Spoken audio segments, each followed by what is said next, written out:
Ever feel like your phone just knows you a little too well? You know that feeling, right? Or an hour just disappears when you were only going to check one thing? Or that sudden urge to buy something you just saw? Well, that's not you lacking willpower. Nope. It's actually a sign of some incredibly sophisticated design. Today, we're going to pull back the curtain on this whole impulse economy. We're going to look at the deliberate psychological tricks, the neuroscience that's engineered to make our digital world so sticky. Let's dive in and see how they do it. Buy now, think later. I mean, this phrase just nails it, doesn't it? It's the whole philosophy of the modern online world in a nutshell. And it's not just some catchy marketing slogan, it's the goal. The whole point is to short-circuit the thoughtful, careful part of your brain and go straight for the gut, that primal reward-seeking instinct. It's like a whisper that says, go and you want it. And the tech is designed to turn that whisper into a full-on roar. So take a look at this list. Does any of this feel a little too familiar? FOMO, doom scrolling, these aren't just trendy words anymore, are they? They're part of our daily lives. And that feeling of brain fog, being tired all the time, or feeling like you can't focus on anything for more than 10 seconds, it's so easy to blame ourselves for that. But what if it's not a personal failure? What if these are just the predictable side effects of living in digital spaces that are built to keep us hooked? That's what we're going to dig into. The great mystery of our time. You pick up your phone, maybe to check the weather. The next thing you know, you look up at the clock and an hour is just gone. You don't really remember what you saw, you might not have even enjoyed it, but the time vanished. This isn't an accident, it's not a glitch, it is the exact intended result of some very specific design choices. And now we're going to start breaking down what those are. Okay, so let's get into our first section, the digital hook.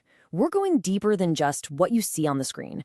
We're going to look at the actual neuroscience. We're asking what is going on inside our brains that makes it so hard to just put the phone down. This is all about the hidden systems designed not just to grab our attention, but to hold it hostage. All right, the magic word here is dopamine sequencing. Now, you've probably heard of dopamine. A lot of people think of it as the pleasure chemical, but it's more accurate to call it the motivation chemical. It's the thing in your brain that says, go get that. So dopamine sequencing is basically the art of putting that motivation system on a hamster wheel. It creates this endless loop of wanting, anticipating, and then seeking out that next little digital pat on the back. And the secret sauce to this whole thing comes from the work of neuroscientist Wolfram Schultz. He discovered something amazing. Our brains get bored super fast with predictable rewards. You know, if you press a lever and get a treat every single time, your brain eventually just goes, meh. But if the treat comes out randomly, sometimes not at all, sometimes 3 in a row, your dopamine system goes haywire. It's the not knowing that gets us hooked. It's the exact same principle as a slot machine, and it's what's behind your social media feed. Every time you pull to refresh, you're pulling that lever, hoping for a jackpot. And this is where it gets really, really clever. It's not just one trick. It's layers of tricks all working at the same time. You've got the instant little buzz of micro rewards, a like, a satisfying ping sound. That keeps you engaged second by second. Then you have session rewards, like leveling up in a game, which keep you there for minutes. Then, to make sure you come back tomorrow, there are daily rewards, like breaking your login streak. Can't have that. And for the long haul, you have these huge milestone rewards, keeping you invested for weeks, even months.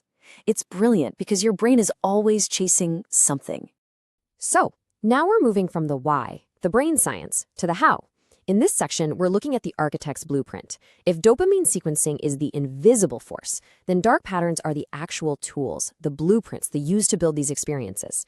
These are the specific, tangible tricks of the trade used to manipulate us. So what exactly is a dark pattern?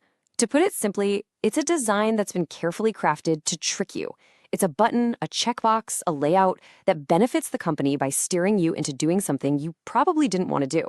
And the key word that separates this from just, bad design is intent. These are deliberately deceptive. And here are some of the greatest hits from the toolkit. You've got false urgency, those countdown timers that just happen to reset if you refresh the page. Classic. Sneak into basket is when they automatically add an extended warranty to your cart, just hoping you won't notice. Then there's the roach motel, where it's super easy to sign up, but to cancel you have to solve a riddle and mail a letter.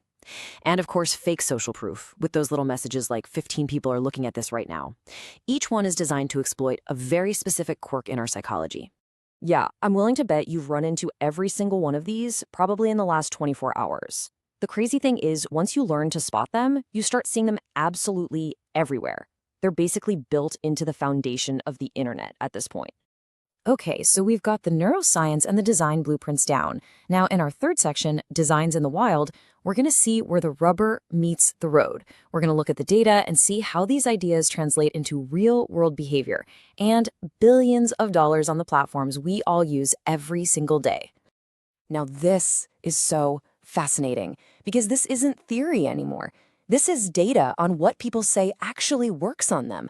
When you ask consumers what triggers them to buy, what's at the top of the list? Countdown timers and scarcity messages. That's the exact false urgency dark pattern we were just talking about. This proves these tactics are incredibly effective at pushing our buttons and getting us to click buy. And where are all those triggers leading us? Right here. This chart pretty much tells the story of impulse buying today. You've still got Amazon, the undisputed king of convenience. But look at this. Instagram and TikTok Shop, which were barely on the map for shopping a few years ago, are now right up there with Amazon. It's not just shopping anymore, it's shoppertainment. The line between being entertained and being sold to has been completely erased. And this is why. There's a really important difference in how these platforms work. That whole TikTok made me buy it thing, it's real, and it's by design. TikTok is a discoverability engine. Its job is to entertain you and show you something cool you never even knew you wanted. And in a 30-second video, it creates that need from scratch. Then you have platforms like Meta, Facebook, and Instagram. They're relevance engines. They already know what you like. So once TikTok plants the seed, Meta's algorithm is brutally efficient at showing you ads for that thing over and over until you finally buy it. It's the perfect 1-2 punch. And let's not forget the original master of this game, Amazon. Their whole business model is built on removing friction. Any little pause that might make you second-guess a purchase. And the crown jewel of that strategy is their patented one-click ordering. No cart, no confirming your address, just one single click between desire and delivery. It's designed to be as easy as a thought, and boy, does it work. A 2022 study found that just this one button makes people 27% more likely to make unplanned purchases. That is a staggering number, all driven by a single design choice.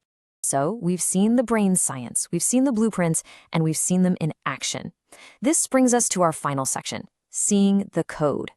Now, the goal here isn't to make you feel powerless. It's the exact opposite. Once you can see the tricks, they lose their magic. This is all about becoming a more informed, more aware user. And if you're thinking this is just a couple of shady companies, well, check out this number. A huge 2022 report from the European Commission looked at hundreds of the most popular apps and websites out there. What did they find? A staggering 97% of them contained at least one dark pattern.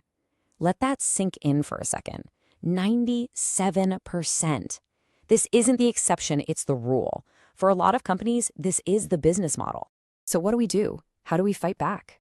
You start by learning to spot the blueprint yourself. Just pausing for a second to ask a few questions can break the spell. When you see a countdown timer, ask yourself, is this urgency real or is it fake? Always check the final price before you click buy. Challenge those pre-checked boxes that are making decisions for you. But the biggest, most powerful question you can ask is the simplest one. Who is this design really helping?